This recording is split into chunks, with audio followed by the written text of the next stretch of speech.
Today on the show, we've got some ideas. Some are ice cold, and some are fire hot. Ooh! And Leo, some would say you're yes and you're no. Oh. You're in and you're out. You're up and you're down. And perhaps you're up and you're down. Have you ever felt like a plastic bag, just drifting in the breeze? All the time. Wanting to start again?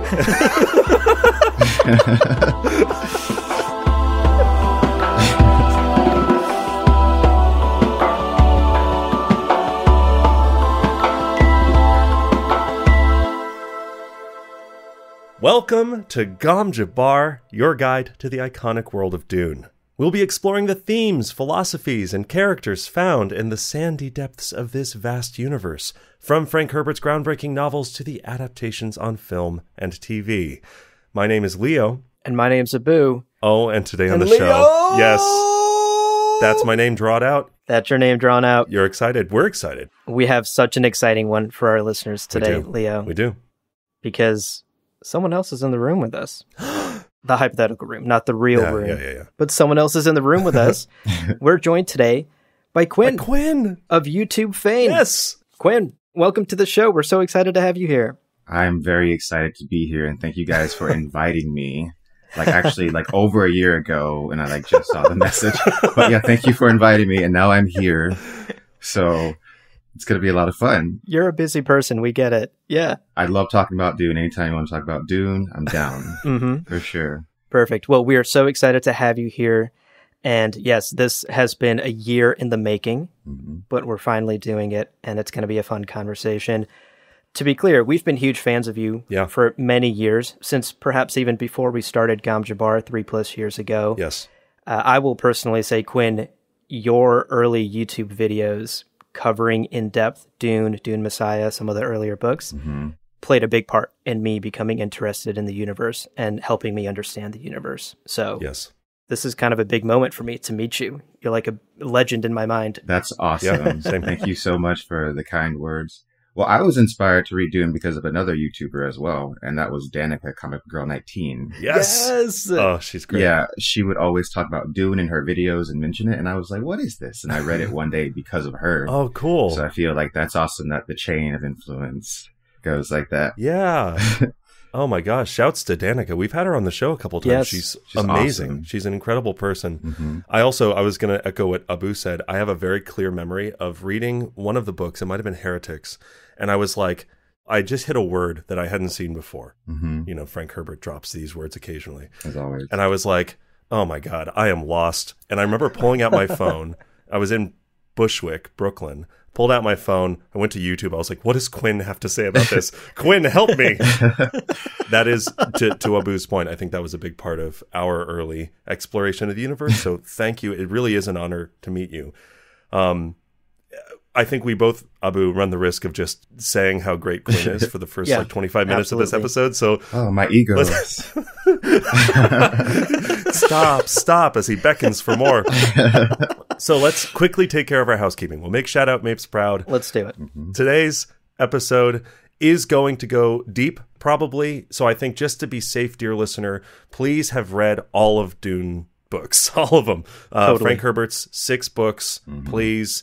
Spoiler warning, all 6 of Frank's books. What a great reason to read them all. Absolutely. That's right. That's right. And if you haven't finished reading them, go read them, watch Quinn's YouTube videos to understand them, and then come back and listen to the rest of this episode. Indeed. Now, very quickly, we do want to shout out our Kwisatz Haderach patrons at the top of the show. And today's exciting because we have been shouting out the OG Case Aiken for many months now. But y'all have been so generous at the start of this brand new year. We have new names on this list.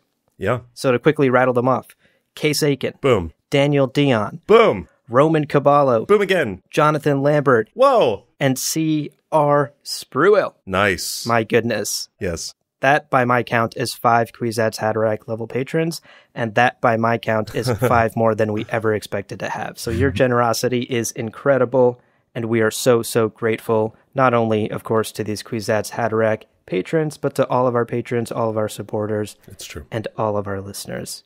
You all help make this show possible, genuinely. Yeah. 5 Kwisatz Haderachs. the Bene Gesserit is quaking in their boots. They don't know what to do. They're like, man, we have really fucked this up, didn't we? We were aiming for 1 for 10,000 years. Now we have 5. Right. My God. Right. Well, with our housekeeping out of the way, let's talk about what this episode's going to look like. Yes. Now, today's episode, we have a kind of grab bag of Dune-related questions to talk through with Quinn. Quinn, you're a subject matter expert when it comes to Dune, so we were excited to just talk big topics. First of all, part 2. Ever heard of it? Ever heard of it? Right. Is coming out momentarily. So we want to talk through some predictions for Dune part 2. Then we'll talk kind of more generally about Dune canonicity and kind of the fandom as a whole. And then we had a couple of fun questions for you as a YouTuber to answer as well. Epic. But before we get to all of that goodness, we're going to take a quick break. So stick around. When we're back, we're launching right into it.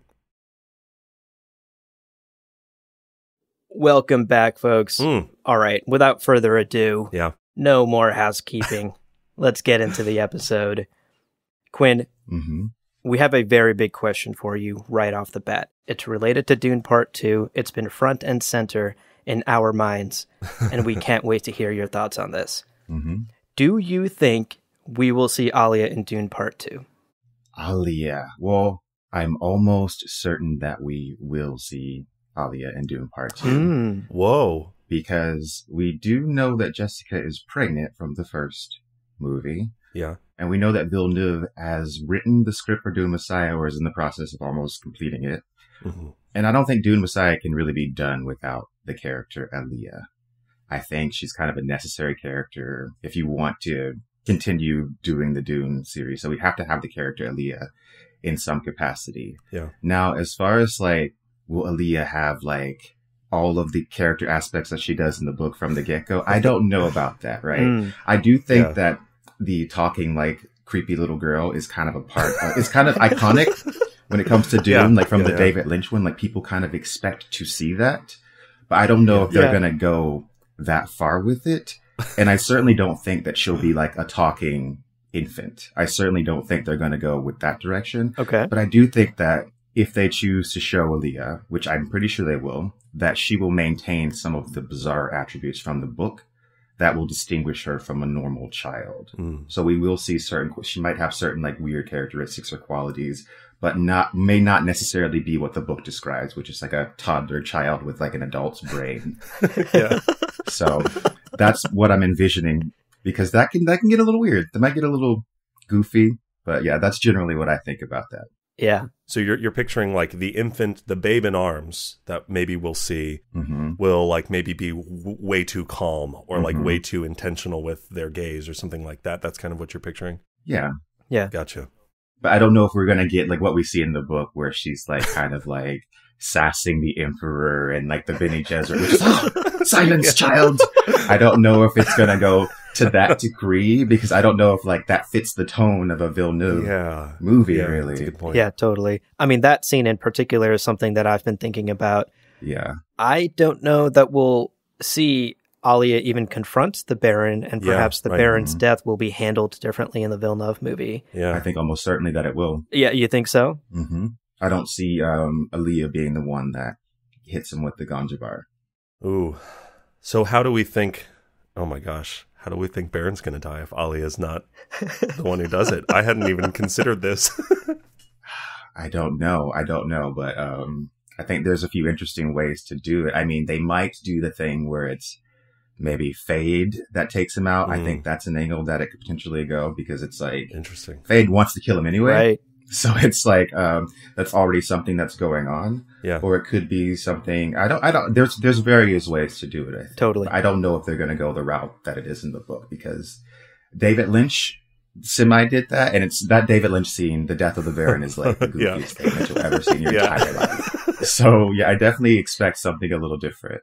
Yeah, especially based off the tone of Villeneuve's Part 1. Yeah. Right? Like the tone is less campy. Absolutely. Than something like a Lynch film, or even something like the Sci-Fi Channel adaptations. Or even the book. I would say that the book definitely has like a little bit of the 1960s sci-fi campiness to it. Yeah.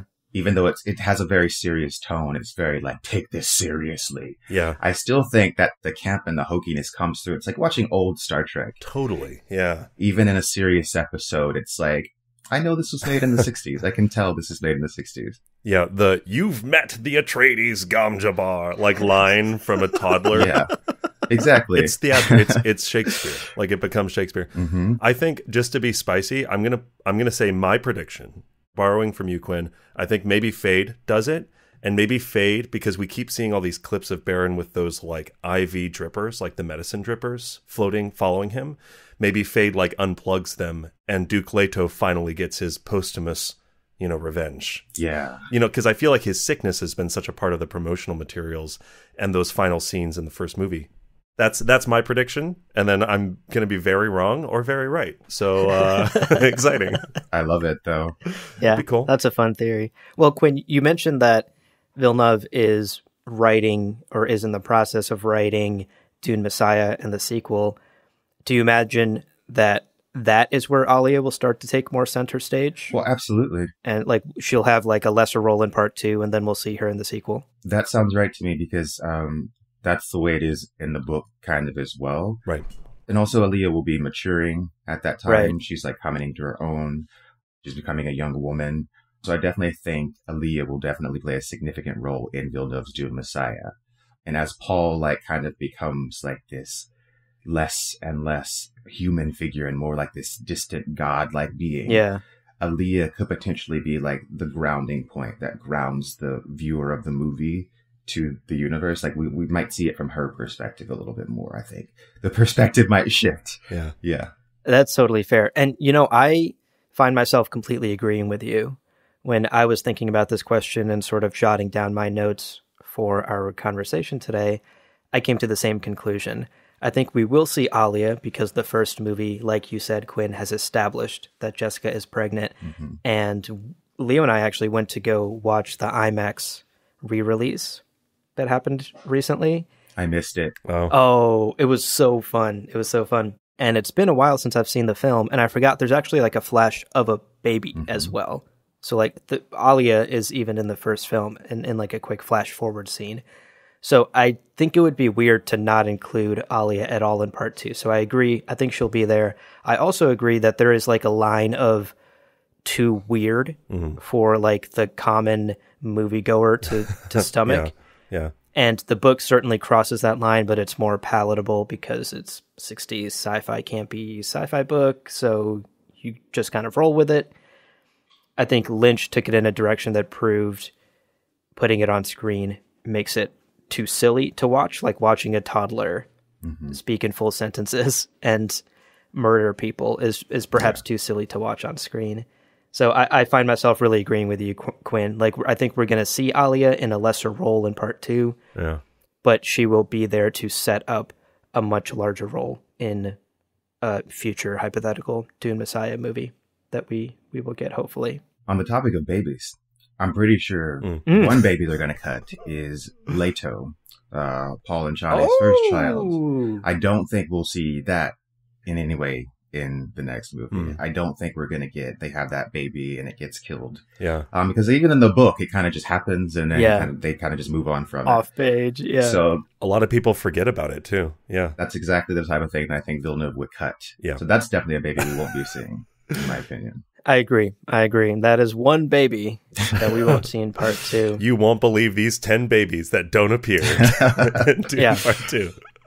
Although, I do want to say there will be people that will message us after this episode talking about that blue ribbon theory, right? Everyone has seen Chani in the trailer wearing a blue ribbon, and there's like a lore tidbit from the first book where a Fremen woman who has been pregnant and given birth to a child wears some sort of ribbon in her hair of a certain color. And so folks online are convinced that perhaps that means that Chani is pregnant or has already had the child. Maybe they'll do it. But I actually find myself agreeing with you. I think that's a baby we're not going to see. I think there's so much more to cover in this film. Yeah. And I don't think there's room for oh no, my child was killed by the Harkonnens plotline. I was going to say, there's no room for it in the books, right? I feel like there's almost no reaction to it at all. in the book, and then it's never mentioned again for the rest of the series.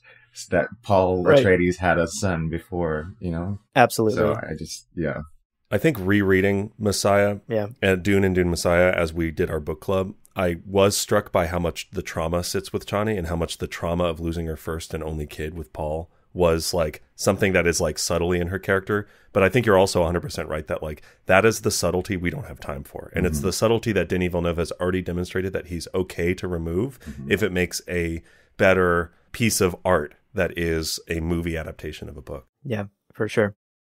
Well, while we're on the topic of who will and will not be in Dune Part 2, we do have another question here. Yeah. About another character. This one is a particular favorite of Leo's, so he's going to be quite passionate in his response to this question. But Quinn, I'm curious to hear from you first.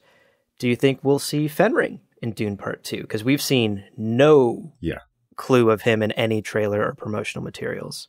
So with Fenring, I'm kind of 50-50 on Fenring. And I think that if we do see him, that I think he'll have a more minor role. I think they're highlighting Margot because they realize that the Bene Gesserit are very cool and mysterious and interesting. And they want more Bene Gesserit kind of shenanigans on screen. So because we don't see that much of them, like we see Jessica and we see guys Helen Mohayim. Yeah. So I think Villeneuve wants to highlight the Bene Gesserit and show more of the Bene Gesserit. So I think that we'll see more of Margot Fenring as opposed to the Count himself. So that's my take. If we see him at all, I'm leaning towards no. I'm really leaning towards no on like him actually appearing. And if he does appear, I'm thinking that it's very minor. Yeah, only for a little bit. So that's my general take on that. Yeah. I could be wrong. So Margot's arm candy. Yeah. It's like, oh, who's that guy? We don't even need his name. Yeah. And then again, you kind of don't expect to see him at the end of the book either. So maybe it'll be like a surprise that, oh, here he is. So yeah, Abu and I are split. I like that you're 50-50 because Abu and I together collectively. We are the 50-50. We are the 50-50. Each side of the Abu's 50. like, no way. Definitely they're all of his actions. We're going to see Irulan as the sort of investigator who's come up with these ideas. She's the mind behind this, like, who is Muad'Dib? And she is the kind of the intelligence next to Shaddam that Fenring would be in the book. And then you're right. Like Margot, we're seeing her. We're seeing the Bene Gesserit. We're seeing these women kind of being given their proper space in the narrative. That's very cool. But I love Fenring so much. So I hope he is, and I think he will be. But I'm either going to be very right or very wrong.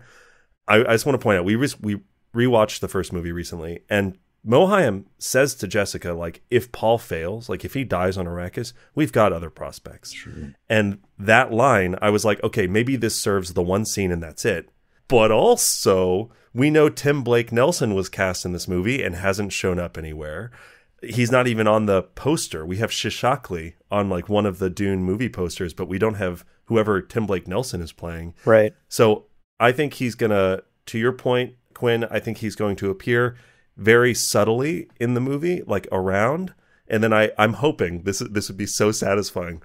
I hope he shows up at the end of the movie in a like moment with Paul where they're like face to face, and maybe Paul has like prescient flashes, like the way he did with Jameis, where he's like seeing all the ways he's dying to this person, and he's going, "Who the fuck is this guy?" Yeah. And we're all going, "Same. Who is he?" And then I want that to be a moment of he's been here all along, but he is this sort of anomaly because he was a Kwisatz Haderach potential. Yeah. What do you think, Leo? Yeah, I would challenge you on that a little bit. Sure, because that's very surprising and cool for you because you've read the entire Dune Encyclopedia and you've read every book backward and forward, 5 times.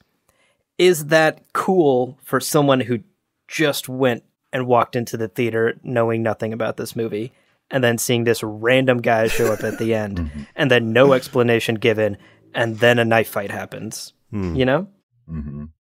I hear you. I think it would drive a lot of people to Quinn's channel and to our podcast to have that unanswered question at the end. And I think Villeneuve is a homie, so I think he's going to help us out. It kind of works in a weird way. Like, right, let's say like Fenring is kind of around the whole movie in the background, like in a way that you don't really pay attention to him. You don't really see him. And then you finally see him at the end because it's like how Paul can't see Fenring at all. That's what and then I'm you'll saying. see him like at the last moment, like, oh, he's been here this entire time, but now I can actually see him now that he's right in front of me. That'd be interesting, kind of. But I don't know how well, like to Abu's point, I don't know how well that works cinematically. Right. Versus like in my mind, it sounds like super cool, but how well does that work cinematically for like the average moviegoer that's just like, oh, yeah. Right. Yeah. If we can give Denny some advice on how to make a movie. He clearly needs some help. I mean, come on. His last few have been fine, I guess. Yeah, I'm kind of picturing like even Fade's birthday party. Maybe we've already seen a Cone of Silence once. Maybe we see Baronoff in the distance, right? With a mysterious figure in the Cone of Silence as foreground. Margot is like seducing Fahid Ratha. I mean, that would be very cool. And then again, I was noticing things watching the first movie again. It would be a cool level to go, who is this guy at the end? And then to go back and rewatch and go, oh, he's actually been in a few of these scenes. Yeah. The very other real possibility is, you're right, it would confuse the average moviegoer, and maybe Margot and Irulan will kind of absorb his responsibilities, and effectively Tim Blake Nelson will just play another character like Otto Aramsham, who was the Sardaukar captain captured by Paul. So it's possible he'll just be sort of a speaking role, but not someone who's like hidden from Paul's prescience or something like that. Yeah. Well, I'm rooting for the Fenring fans. I hope he gets his day. Yeah. There you go, Leo. Yes. Yeah, and I think what's most exciting about these characters is that we have seen such little of them. So as Dune fans, it's hard not to speculate. Like, are they holding back a huge surprise for us? Is there a big reveal? Like Alia reveal coming, because there hasn't even been casting rumors. There no like child actor has been cast in the film as far as we know. And so, that of course leads to a lot of speculation from the fandom. A lot of people are worried about CGI Alia. Yeah. Which I don't think he's going to go that direction. No, I don't think so. I don't think so. It'd be weird. I think it'd be too weird, but. And I just don't think it's Villeneuve's MO. No. Have you watched any of his other films? Blade Runner? Yeah, absolutely. Sicario? Yeah. It's not important enough to have a CGI right. Alia. You know what I mean? I think Villeneuve is just a lot more subtle than that.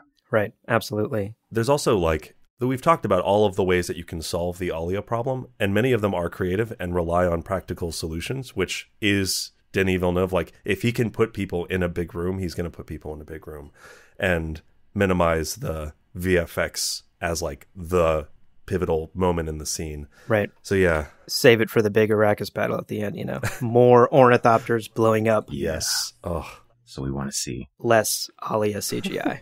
The VFX team is like, we have 170 more ornithopters blowing up. Don't you have other things? And he's like, no. Right. More. Make them look good. Well, we're already sort of bleeding into our next question, so we might as well get into it full on. Quinn, I'm very curious to hear your answer. This is a bit more open-ended. Okay.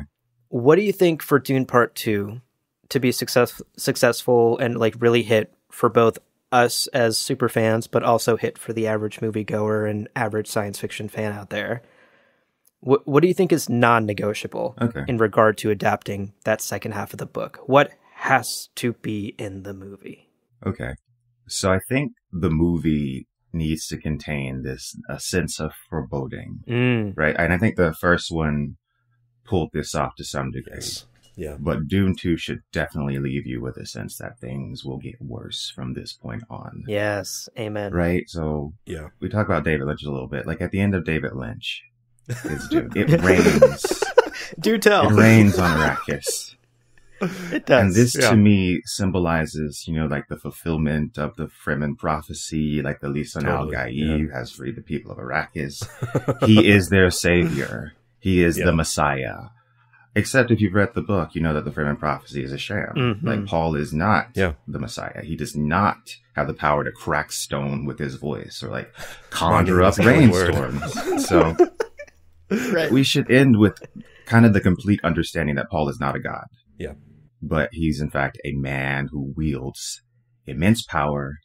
And we should understand that decisions and actions made by people who command this kind of power, it kind of has a ripple effect. And then like the more powerful the person, the bigger that kind of ripple is, right? Yeah. And Paul wields more power than any other human that's ever lived before him. Yeah. Right? Yeah. And as human beings, like, just like all human beings, like Paul is susceptible to corruption and poor judgment and selfishness. And as he like rules from Arrakis, you know, like Arrakis becomes his like seat of power. Arrakis itself becomes like the center of this ripple that sends a ripple out through the entire human universe. It already kind of was because of the existence of spice and all that. Right. But the bottom line is any action that Paul takes, and like any event that takes place on Arrakis, will send a ripple throughout all of the human universe. Everything that happens on Arrakis has tremendous effects on all of humanity. So we need to be left with the sense that what we just saw on this single world on Arrakis will affect not just the Fremen, not just the Atreides, not just House Harkonnen, but like everybody. Mm-hmm. This is something that's happening to all of humankind. Yeah. And I think that it's important for the movie to like express the weight of this and like what this means. And I think that's one of the most important aspects of all of Dune. It's like, this is about all of humanity, and things are going to get way bigger and more expansive and crazier from here. That's my main thing that I want the movie to leave us with. Yeah. You make such a good point. And I'll say, like, you know, we see Timothy in the tent saying, armies carrying my banner, you know, all of this stuff. That happens. Like, there's worse stuff that Paul talks about, you know, the universe in which he confronts Baron himself, according to the first book. It's like darker and worse than the jihad that takes so many lives. But still, the jihad happens. It can't be happy ending, happily ever after. Mm-hmm. Woo, Paul, yeah. You know, this is one of his worst case scenarios. And we've already seen some of that in the first movie, in some of his prophesied visions. Yeah, that's such a good point. I'm glad that's... Yeah. I agree. I think we're completely on the same page there as well. Like, I'm almost imagining... I know Marvel movies have ruined the post-credit scene, but there is a world, because of course we know Dune Messiah is in the works. I think I know where you're going. There is a world where Denny sets up Dune Messiah in a potential like short post-credit scene where we see something like the jihad breakout on a different planet, right? Or we see, I don't know, some sort of scene that sets up that not all is well. How about this? And that we didn't win by the end. How about this? Like the end credits, like, right? The credits roll and then it cuts to black and we see just like random planet we've never seen before. Like this family, they're enjoying themselves. Like everyone's running through fields and stuff. And they look up in the sky. The jihad has come, like the friggin' ships in the sky. We see the Atreides banner waving. And like, these people are about to get screwed. No, absolutely. Like, That just gave me chills visualizing that, you know? Yeah. Because imagine looking up at like an invasion force coming down. We see that in the first movie, right? Gurney looking up and seeing the Highliner and seeing all of the Sardaukar and the Harkonnen ships. Absolutely. It could mirror that same moment of foreboding of like the kid throws the ball to the other kid and the ball bounces away forlornly. Right. Not played with any longer as innocence dies. Scruffy fetch, Scruffy fetch. Scruffy goes clean off the cliff. The cliff face. Scruffy's dead. We're all weeping. The jihad has arrived. Yeah. So epic. I love that. I mean, we should pitch this, first of all, to Warner Brothers. But... Hire us. Hire us. Completely. I couldn't agree more, though. That sense of foreboding, that idea that when we get to the end of the first book and when Paul takes the throne, it's a very bittersweet moment. And even Paul himself recognizes this. Jessica's sort of uncomfortable with Paul leaning into the Messiah. You know, everyone's sort of a little bit uncomfortable with what's happening. Yeah. And this is where I believe basically every single adaptation of Dune up to this point has completely misstepped.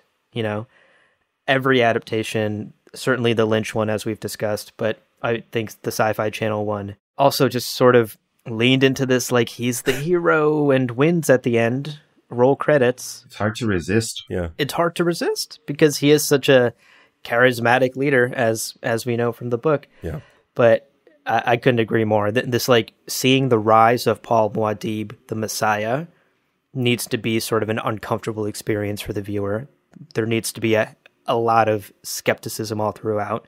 And then, as you're saying, Quinn, there needs to be some foreboding and an uncomfortable feeling of bittersweet at the end of the movie.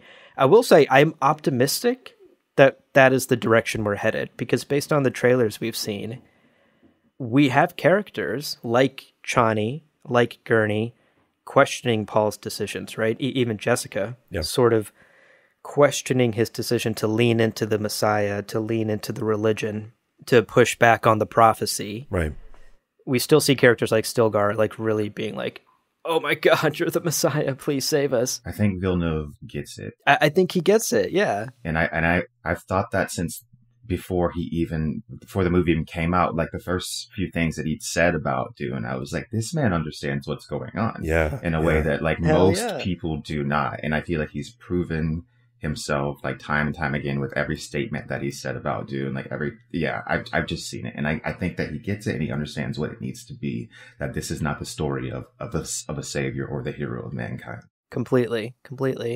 And what's funny, I don't know if you two have seen that clip of Timothée Chalamet in some press interview, but he accidentally let slip like, oh, Paul Atreides, haha, Hitler, future space Hitler. Yeah. And he clearly like shouldn't have said that. It was like clearly a mistake. And of course it went viral after that. But that I was very reassured to see, because if Timothée Chalamet knows where his character is headed, that means Denny knows where it's headed. That means they've talked about it at some point, or there are some scripts out there floating that follow in that direction. I think you're absolutely right, Quinn. Denny understands Dune in a way that I think no one else who's tried to adapt it or has adapted it has understood it. Absolutely. And I think we're in for a treat when it comes to hitting those big themes at the end of the book. I always think about that entry from Irulan's writing at the beginning of, it's like the second to last chapter, where she goes, and recall like Muad'Dib is the one who makes the skin, drumheads out of the skin of his enemies. And that leads you into like this moment of triumph of Paul taking the throne and being happy. And you're like, wow, even as he takes the uncreased Jordans from Shaddam, says, give me your house, your throne, your daughter's hand, and everything. Give me everything. The Jordans too, uncreased, I see. All of that happens. That's great. But the chapter begins with Irulan going, oh yeah, and this dude skins his enemies and makes drums, like war drums, out of them. Right. Or at least that's how he's remembered in history. That's how he's remembered in history. And also, allegedly, I mean, I don't know. I wasn't there. I wasn't there either. I don't know. I didn't see no skinnings. I didn't see no skinnings. I heard the drums. The drums sounded great.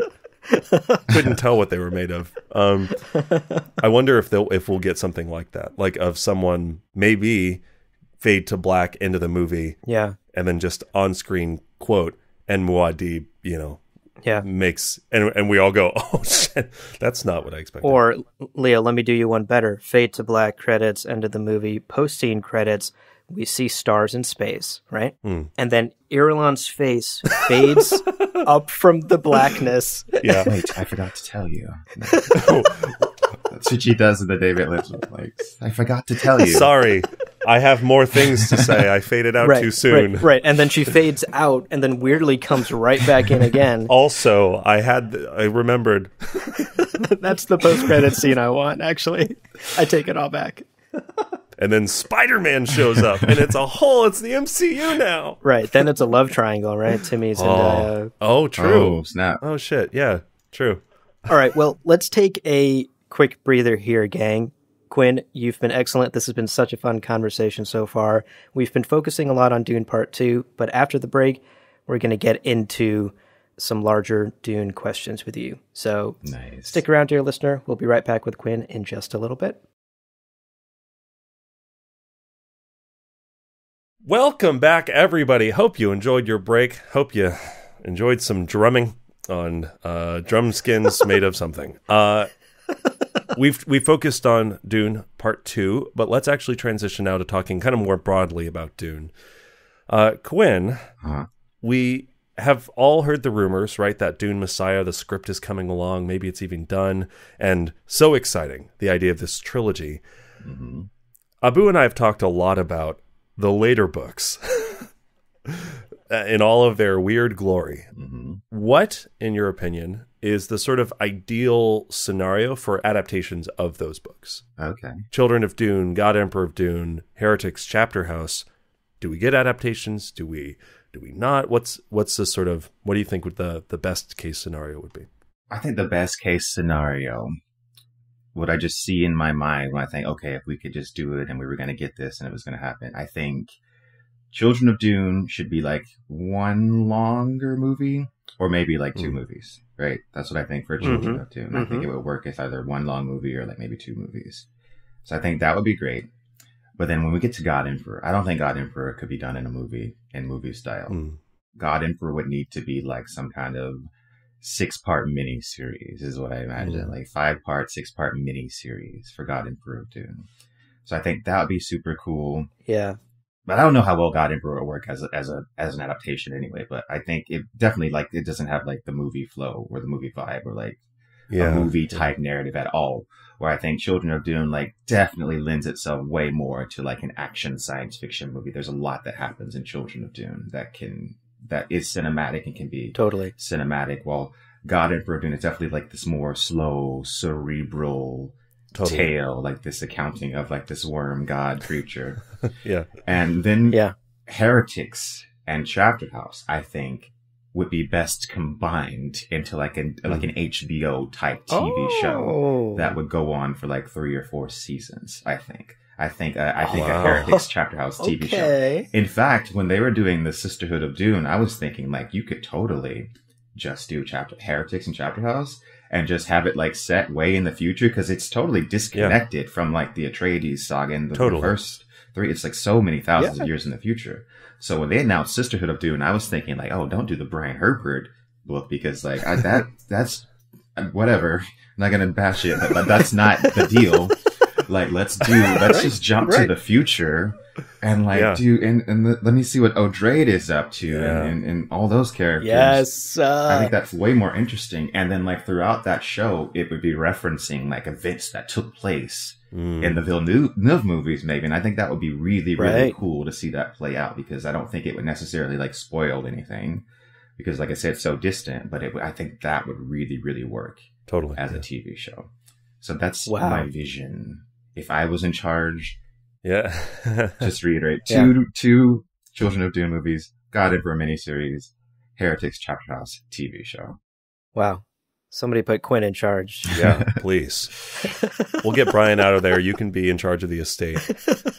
I like the idea, too, of splitting children into 2, because clearly, like, with the moment that Leto and Ganima are separated, would be a very good, like, halfway mark. I like that idea a lot. That'd be very good. That'd be very cool. So good. Yeah, we've struggled a little bit to identify, like, what, would you have it kind of maintain the same sort of stylistic choices that Villeneuve is doing? Would we want to put another director in the place of, like, do what Villeneuve was doing, even though you're a different director? Would you want them to kind of make it their own? What do you think on that? That's an interesting question. I don't know if Villeneuve has any interest in doing anything after Messiah. Yeah. But if we were going to go with a different director, we would definitely have to get someone, maybe like I don't even know who, but like someone that has their own style for sure. We wouldn't want someone aping what Villeneuve is doing, because that I feel like that never works when it comes off as like a cheap imitation. So we would need a director that cares about the source material and also has their own way and their own style of doing things. For sure. Yeah. Maybe someone whose name rhymes with Modapowski. He's still around. He's still around. He would definitely do it. And it would be some weird shit too. It would be some weird shit, yeah. I was saying, I think the Dune miniseries, they made the right choice with aging up Leto and Ganima, right? Because again, I think we fall into that same problem that we would have with, like a talking toddler Leia, which is just like, if they're the age they were in the book, I feel like it wouldn't play as well on screen. So we would definitely need to age them up. I think that's something. Yeah, I think the sci-fi miniseries, we talked a lot about it between Children of Dune and God Emperor of Dune. I think they have their flaws, but they did a good job of like making some bold creative choices, and ones that I think are defensible. And that doesn't mean that they're like the best choices that they could have made, but they made choices, and that's better than like, well, I guess we'll just get the VFX team on it. It's like, do you need to do that? Also, because like James McAvoy as Leto was phenomenal. Like he was great. I loved his acting. It was a lot of fun. Yes, I loved the roar. I'm the worm roar. Yeah. And I'll just say, this is another topic that Abu and I kind of disagree on, but I've been trying to change his mind over the last year or two, and one more stab, I'm going to try to change your mind, Abu. Okay, I'm ready. I think that they could be damn it. Well, I tried. I'm sorry. Continue. Fine. Okay. I see two acceptable scenarios, and I agree that, I think the adaptations would have to have their own life. I don't think aping Villeneuve is the right strategy. I seem to remember Villeneuve at some point saying that he just, after Messiah, he kind of wants to go on and do something else. So one scenario that I've kind of dreamed up is Guillermo del Toro, who does either a live action or stop motion adaptation of each of the movies, and he just makes them really long and super uncomfortable, and you deal with it because he's Guillermo del Toro and he makes things that make people uncomfortable, and he's fine with it. I still have nightmares from Pan's Labyrinth. He doesn't care. He's Guillermo del Toro. That's one of the best. I know it's off topic. That's one of my favorite movies of all time. Pan's Labyrinth. It's unbelievably good. It's incredible. Yeah. Anybody that has not seen Pan's Labyrinth, do yourself a favor and watch it. Oh my! Really? Abu! No! Really? I know. I'm sorry. Holy I know. crap. I know. Well, dude, you're actually in for a treat because you just put it on. I mean, yeah, it's fantastic. Yeah. Oh, it's so good, Abu. I'll have to watch it. I know. Of course, I know it's good. I just, I've have a really hard time watching movies. I recently discovered Abu hasn't seen Mulan. And Abu also hasn't watched an episode of Futurama, except for the Dune episode. I don't know if you guys know, but I love Futurama. Futurama is my all-time favorite sci-fi cartoon. There's so many references. That's funny. Oh my god, I love the characters. Yeah, I'm right there with you. And I loved the Hulu season too. The modern Hulu season was very good. I'm not right there with you because I've never seen it, but I hear you. And yes, Pan's Labyrinth is going on the very long list of things I need to catch up on. Good. We'll follow up. Next time we're all together, Abu, you will have seen Pan's Labyrinth and you can... Okay, great. And also, and I will say, not for nothing, for those of you who have seen Pan's Labyrinth and have read God Emperor of Dune, there's I think that there could be some crossover in the dark fantasy horror feeling. If we're riding alongside Duncan Idaho meeting God Emperor Leto Atreides, that should be dark and scary and weird. And I think Guillermo del Toro has that very much in his MO. I have to say, I would love to see Guillermo del Toro's vision for the God Emperor. Yeah. And his throne room, his dwelling place, and just the character itself. Yeah. I would love to see what that looks like. So I definitely can envision a Guillermo del Toro God Emperor of Dune adaptation, more than anything. I think that would be just so creepy and sick. Yeah. And scary, because he is scary. In the book, when Duncan comes in the room and it's all dark and he's talking to him, and he's using his father's voice, and it's that's creepy. And he slowly turns on the lights, and it's that's so freaky. Yeah, that'd be really good. It's completely horrifying. Yeah. Well, it sounds like you have sold Quinn. So this is great. Okay, I'm still working on you, Abu. I mean, this is really I'm trying to convince you. So yes, and I think that's also necessary for Children of Dune. I think the way that the sci-fi miniseries did it, where Leto now has cool armor and can throw a door, that feels a little so he's a superhuman, no downside, versus the feeling of where Paul and Leto meet on the dune, and Paul's you've really done it. No, you seriously did it. And Leto's yeah, because someone had to. Yeah. That horror of what have you done? Do you really understand the ramifications? And he's better than you, Dad. That horror needs to be a part of the end of Children of Dune. And again, I think Guillermo has that in him. The second scenario I'll hit you with quickly is just I really like French animation. And Abu's going to make fun of me because my partner's French. And so obviously I'm super biased. But yes, French animation studios can be very weird and twisted. And Quinn, have you seen Scavenger's Reign? On Max? You're the 800th person to recommend it to me. I've heard that it's reminiscent of the art of Mobius. Yeah, totally. Who's one of my all-time favorite comic artists. So yeah, I'm that's on my list. I will say, I have started it. It is hard to watch because it is so weird. It doesn't have a crazy amount of structure. Apparently, it's amazing to the end. I'm only halfway, but it's very, very good. But it's also very strange and it's very weird. And I cannot imagine someone out of Hollywood making something like Scavenger's Reign. So for those of you listeners who like sci-fi and stuff, check it out. But I think point is having a small foreign animation studio working on something like this, that studio would have everything to prove and something to lose.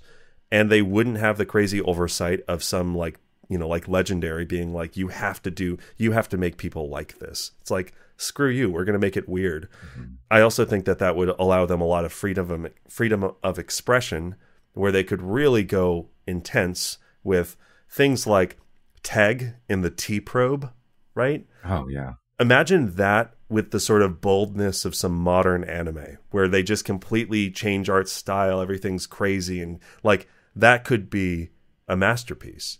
Mm-hmm. And I think animation kind of opens up that door. I just don't know any specific directors. You got me thinking about how much I love that scene in Children of Dune. Sorry, we're like, just go back a little bit.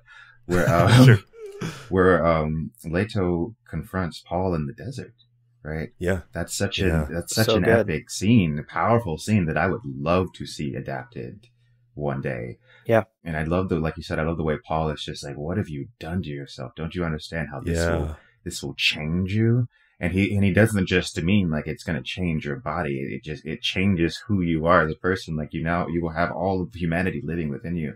Because I think I've talked to some people that have read the Dune series that don't really understand like how significantly different Leto II's way of existing was from Paul. Like Leto wasn't just like the Kwisatz Haderach. He was so strong that he could like go back and like live another person's life and just like be there. Absolutely. He was so intimately connected to the rest of humanity, and yet he was like outside of humanity in this weird way.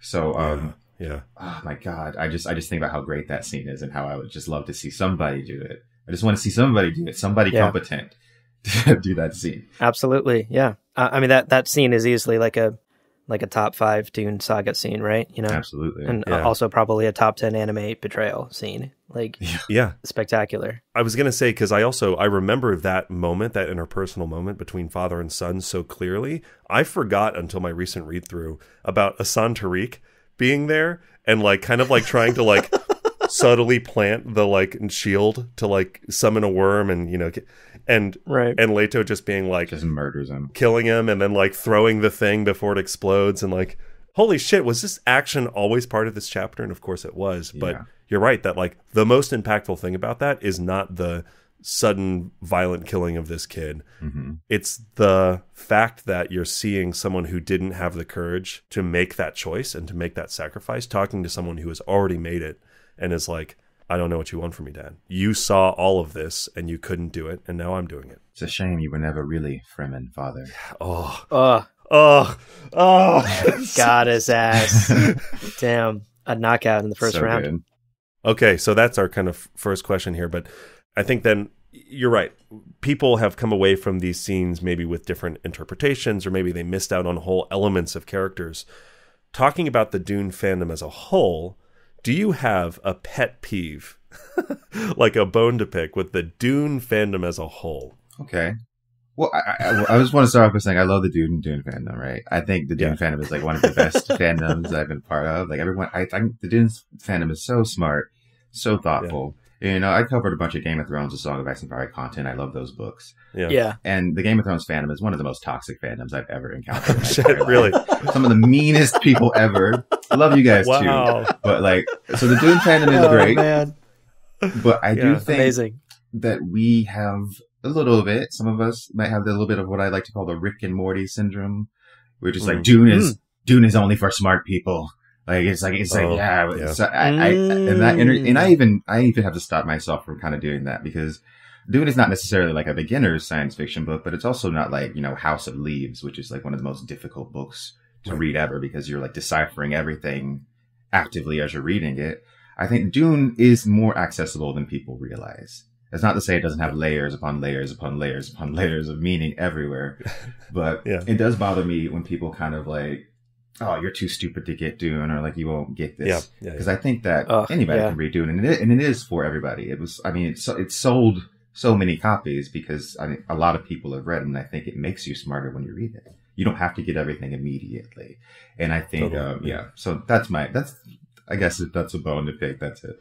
Yeah, that's such a good one. I love it. I am also guilty of that when people go, I don't like Dune. And quietly to myself, I'm like, they probably didn't get it. They probably didn't understand it. Yeah. Because if you understood it, you'd like it. I mean, come on. How do you not? Yeah. Haha. Okay, everyone say their IQ on 3. 1, 2. Higher than yours. Because I like Dune, all right?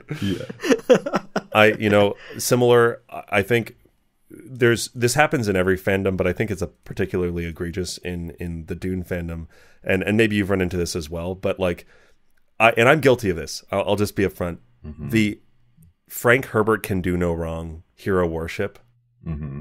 I think when you read Dune and you recognize this is about the danger of charismatic leaders and the idea of giving people carte blanche, who you're just like, you're great, you can do no wrong, everything's great, is that's like one of the themes of Dune. And then I do that for Frank, where anytime someone criticizes him or says something like, oh yeah, he was like an asshole, or he was, terrible in some of the stuff his son has written about him. Mm-hmm. I'm like, I want to jump to his defense.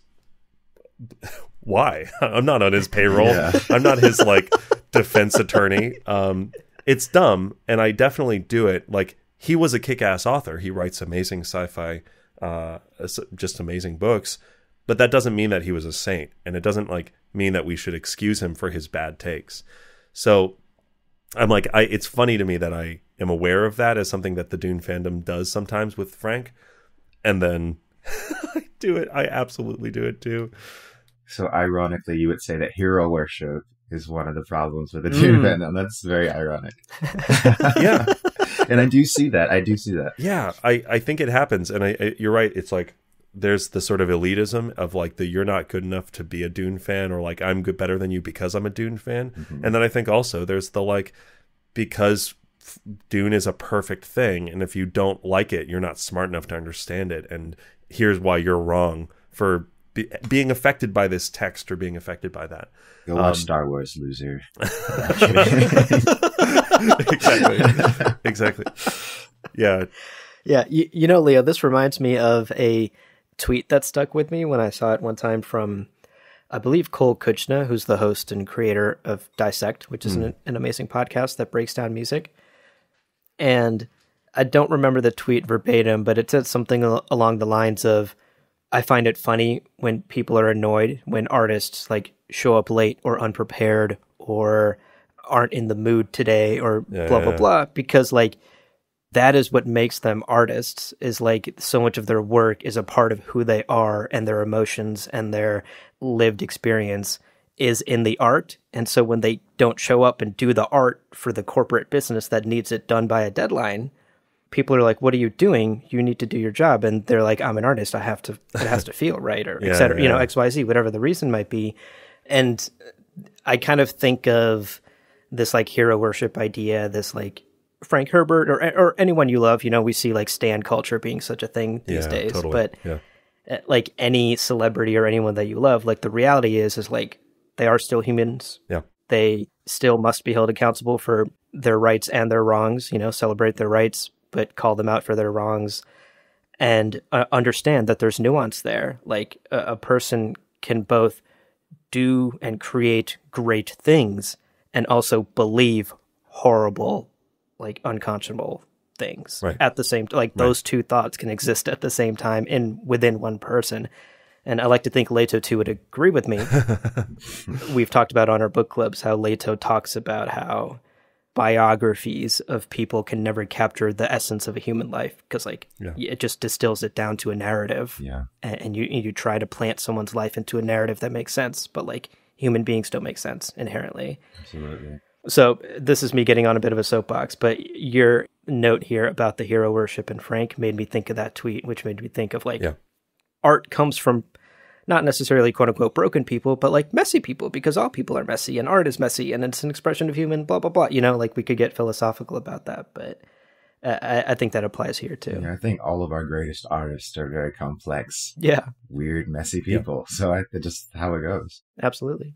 I think the other thing is you create moving, impactful art by putting yourself into it, and by telling stories that you're able to tell, and by putting an essence of what you're familiar with and your perspective in the universe into something that is like perceivable and consumable by other people. And that's kind of like one way of looking at the artistic process. Frank wrote 6 books. The shortest one is like 200 something pages. It's a lot. It's a lot of the man to put into a book. And so inevitably, whatever little dark corners of his personality there are going to have life in this book series. And that's fine. Like, it's okay. Again, it's okay to have those problems. Like I always say, it's okay to criticize something you love. That doesn't mean you love it any less. Absolutely. 100%. Yeah. And then I'll also take a moment to jab at Brian Herbert as well. Because I find that like Brian Herbert apologists tend to like dig their heels into the hill in a way that just doesn't exactly make sense to me. And it seems as if they've sort of taken on this secondary hero worship of Brian Herbert as the carrying of the torch of the Dune franchise. When you read their books, though, like when you read Kevin J. Anderson and Brian Herbert books, they have some like really bad choices that they've made where they're killing and maiming women just to motivate the guys. Like they're these two-dimensional characters. They don't really have great motivations. And you look like you have something you want to say, Quinn. No, I'm just totally agreeing. I see you adjusting your glasses like I'm just totally agreeing. And if you look at like some of Kevin J. Anderson's other work, like my personal favorite, The Ghost of Christmas Always, like a prequel to A Christmas Carol or something. What? Yeah. He wrote that? Okay. It's like a prequel or a sequel to A Christmas Carol. Yeah, I don't think this is the caliber of writer, unfortunately, that should be adapting Dune. They should be writing more Dune stuff, in my personal opinion. Yeah. But yeah, I just completely agree that the Brian Herbert, Kevin J. Anderson books just do not hold up. And I think that it's weird that when you express that you don't like them, that there's this group of people that'll be like, I don't know. Yeah, the apologists bother me is what I'm saying. It gets because like the books are objectively bad. I'm sorry, I may have been too aggressive. No. I think the funny thing is, if you actually hold anybody's feet to their fire in these Reddit threads and these like posts, no one will ever claim that Brian's books are as good as Frank's. And I think we're like, yeah, that's the point. It's not like Frank was the best writer that has ever existed. There are other writers who are on par with, if not better than Frank as writers, alive today, who write within the sci-fi world. And I think when you see like George Lucas and the way he handled the Star Wars franchise going, hey, great authors, write books in my franchise, maybe pay me some royalties, don't break these 5 rules, have fun, has led to some of the best stories within Star Wars that have ever been written. And I think the same thing could very well be true about Dune, if not just other really great stories about Dune. But there is this feeling of like, because Brian Herbert is Frank Herbert's son, and because they have a floppy disk with notes of Dune 7 written in Sharpie on it, notes in heavy literally air says quotes. Notes and nothing else. It just says notes. It says notes. Incredible. Just because those things are true does not mean that he's above criticism. And the criticism, like, he is writing shallow characters. Many of the women just die for no reason. There's like unnecessary amounts of sexual assault and like really heavy, just gross treatments of their characters and worlds. I don't know. The apologists are the people who are saying they're above critic. I don't get it. Yeah, one example that I have is the Baron guys Helen Mohayim. Yes. Oh my God. It's just like, why? Yep. Yeah. We reference that all the time. It's a lot of like whys in those books. And a lot of times when I'm trying to read those, it's like the characters feel like, not even Frank's characters. It feels like I'm watching, I don't even know. They're possessed by other characters or something that aren't the characters that Frank Herbert wrote. Everyone's abomination. Yeah. Right. I don't know. It's like watching season 8 of Game of Thrones over and over and over and over. It's not even the characters you knew back in season 2. Who are these people? It's like Mom says we have Dune at home, and then you come home and it's this, and you're like, this isn't. That's not what I expected. Who is this? Well, I do want to move on because we're nearing the end of our time. True. Yeah. Quinn, we have one more question for you. Yes. And this one is specifically for you. Okay, awesome. You are obviously a very successful YouTuber, content creator, and you've even authored some comic books I was seeing. I have. Which is very exciting. So here's a hypothetical.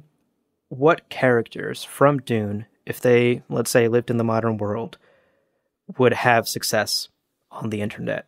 Who could you see as true blue-blooded influencers out there? Okay. Making that hard TikTok money. Great question. Okay, I'm gonna pick some characters, but this is not to say that other characters can do it as well. Sure. So okay. Okay. So Leto the Second, I think. Oh, okay. Would make a good YouTuber because he'd be able to predict like the flow of the algorithm and like just give it exactly what it wants, like when it needs it. Yeah. So he would be like a great like producer of like content because he would know exactly what people want, like and when they want it. And then I think Irulan would make like a great like daily vlogger, you know, like as the concubine to Paula traits, like keeping up with the Carinos.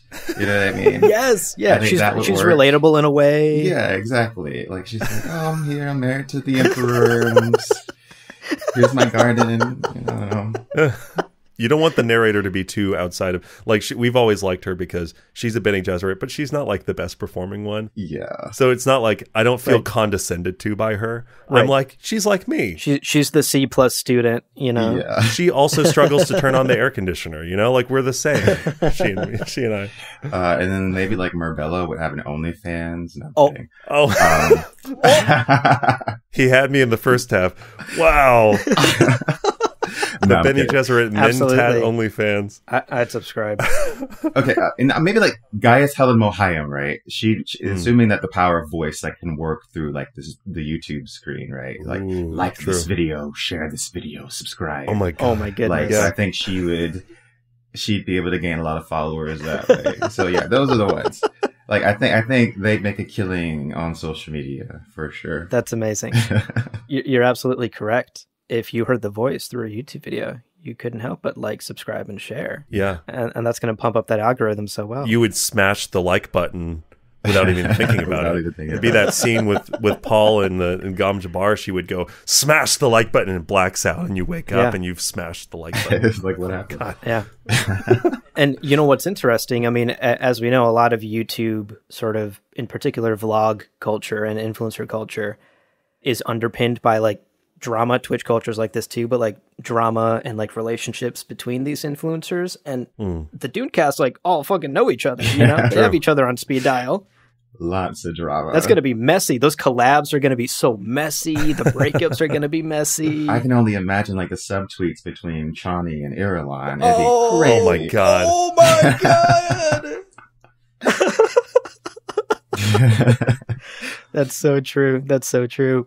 Yeah, I'd subscribe to all of those. Absolutely, easily. everybody for the drama. Chani comments like, Paul and I are watching this together. We love your content. You know, see you in a couple months.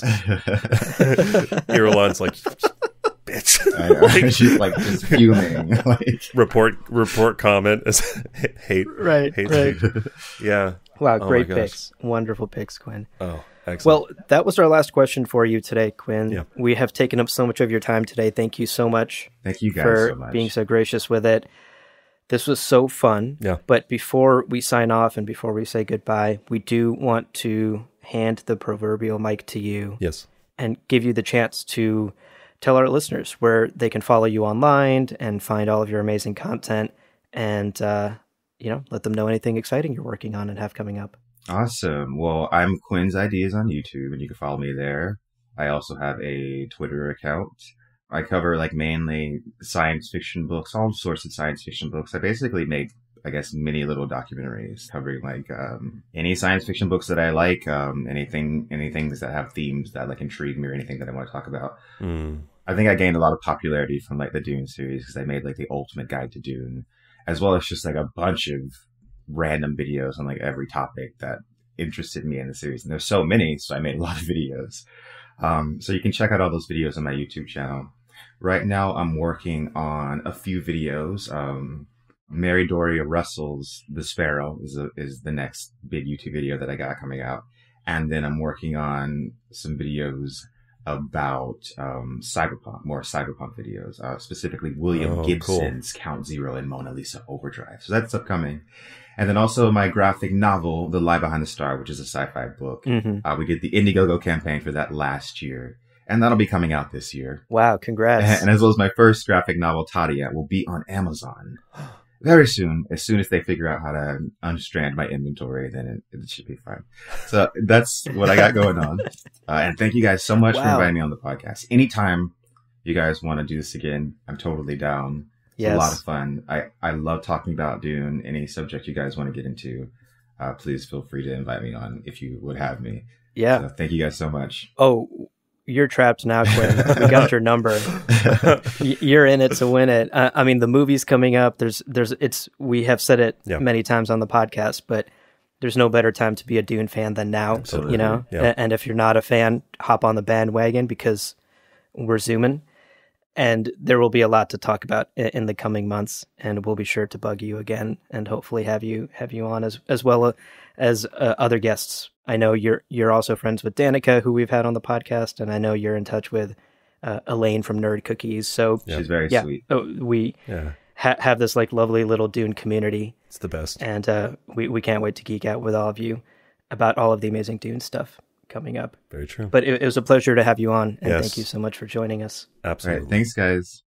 Well, before we let you go, dear listener, a couple of reminders here. Yes. At the end of the show, 2 wonderful ways to support us.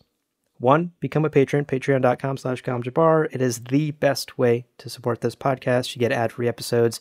You get to join our Discord and chat with us and the rest of our geeky community, as well as other benefits. And the other great way to support this show is to get yourself something nice from our merch store, gomjabarshop.com. Yeah. And we love to hear from you. So send us an email. If you have other people you'd like to see on the show as guests, if you have questions you want us to ask Quinn or Danica or Elaine next time we have them on, hit us up. Yeah. gomjabarpodcast@gmail.com is the email address. We're always happy to take your emails. We respond in 1 to 7 months, sometimes more. Mm-hmm. But we are proud of that. We're very proud of the 1 month response time. We're like, whoa, that was fast. Right. Nevertheless, we always do respond. So thank you for your messages. Feel free to send more. We always love pictures of pets as well as a bonus. Absolutely. Well, Leo, I'll hand you the mic again. Sure. I apologize for cutting you off, but you can continue bashing Brian if you want to. So we'll just fade the audio out. What I was thinking about. Go off, King. Go off. Okay, so you know how like Frank starts with the paragraphs and they have all the character details. There's literally a chapter where you're just like, oh man, this character's really angry, and then the next chapter starts with that guy.